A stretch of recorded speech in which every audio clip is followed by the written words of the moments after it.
Pour notre dernière histoire de ce soir. Imaginez ceci. Vous êtes assis à votre bureau en train de répéter comment demander une augmentation.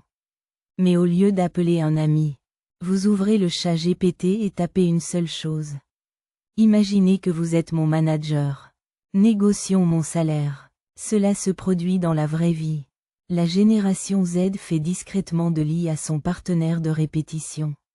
Des conversations gênantes aux conflits de bureau. En passant par les évaluations de performance. Ils pratiquent tout cela avec un chatbot. Ils simulent des managers, l'utilisent pour des tactiques de négociation et demandent même un script pour l'accompagner. Et pourquoi font-ils ça? Apparemment, la génération Z aime le côté sans jugement. Si vous faites cela avec un collègue, il pourrait vous juger, mais le chat GPT s'en fiche. Et cela s'inscrit dans une tendance plus large.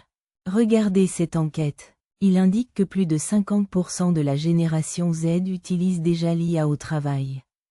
Près de 3 personnes sur 4 pensent que cela va bientôt remodeler leur travail. C'est pourquoi ils considèrent qu'il s'agit d'une partie cruciale de leur vie professionnelle. Et pas seulement leur vie professionnelle. Les gens utilisent le chat GPT pour tout. Thérapie, conseils en matière de rencontres, décisions de vie, choix de mode, et même poser des questions telles que « Suis-je assez attirant ?» Les rapports indiquent que c'est l'une des questions les plus fréquemment posées. Et regardez le déluge de questions. ChatGPT gère 2,5 milliards d'invites par jour. 2,5 milliards d'invites en 24 heures. Vous pouvez ainsi comprendre à quel point le monde s'appuie déjà sur les robots. Et c'est bien d'utiliser l'IA. Mais voici une mise en garde. Ce n'est pas parce que vous pouvez demander quelque chose que vous devriez le faire. Alors, que ne devriez-vous jamais demander au chat GPT? Quelles sont ces questions? Vous avez fait une liste et nous commencerons par la plus évidente. Premièrement, ne posez pas de questions impliquant des données profondément personnelles ou sensibles.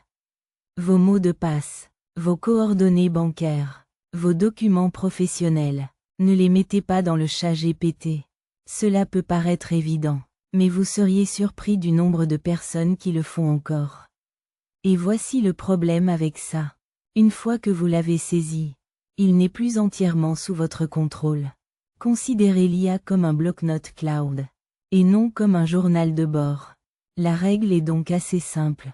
Si vous ne souhaitez pas le crier dans une salle bondée, ne le saisissez pas dans un chatbot. C'est le numéro 1. Numéro 2. La thérapie et les questions médicales. Oui, les gens utilisent l'IA à des fins thérapeutiques.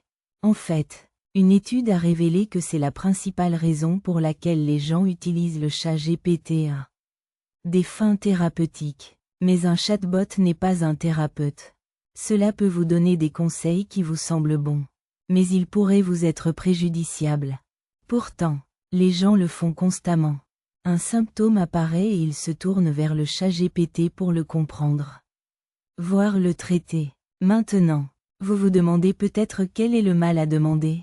Nous vous dirons quel est le mal. Des études ont montré que le chat GPT comporte un risque élevé de désinformation. En particulier sur les questions médicales. Utilisez donc le chat GPT pour comprendre la terminologie médicale par tous les moyens. Mais obtenez votre diagnostic auprès d'un médecin. Troisièmement, ne posez pas de questions sur les choses illégales ou dangereuses. Comment pirater? Comment fabriquer une bombe? Comment échapper à un meurtre? Ne posez pas ces questions. Car les sociétés d'IA surveillent activement les utilisations abusives. Certains systèmes peuvent même signaler un comportement suspect. Cette question que vous avez peut-être posée par curiosité pourrait vous causer des ennuis. Numéro 4. Les théories du complot. L'IA hallucine parfois, ce qui signifie qu'elle peut générer des informations complètement fausses. Et il vous présentera ces fausses informations comme un fait. Il y a eu des cas réels de personnes tombant dans des terriers de conspiration parce que l'IA cessait de renforcer leurs croyances. C'est donc un gros problème avec les robots. Et numéro 5. Ne l'utilisez pas pour de véritables décisions humaines. Faut-il quitter son emploi? Faut-il rompre? Confronter son patron? L'IA peut peut-être vous aider à vous préparer à ces situations. Mais elle ne devrait pas décider à votre place. Parce qu'il ne connaît pas votre vie, votre histoire, vos relations, votre dilemme. Cela donne des réponses claires. Mais la vraie vie est compliquée. Et je ne dis pas de ne pas utiliser le chat GPT ou le bot que vous utilisez. Utilisez-le par tous les moyens. C'est un outil remarquable. L'IA est clairement l'avenir. Utilisez donc toutes sortes de chatbots. Mais n'en faites pas un médecin, un compagnon ou un thérapeute. La question n'a jamais été de savoir ce que le chat GPT peut faire.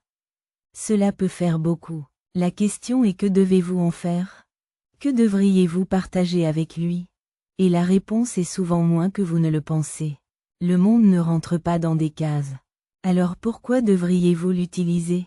Des champs de bataille aux tables de négociation. De l'indignation sur Internet à l'injustice.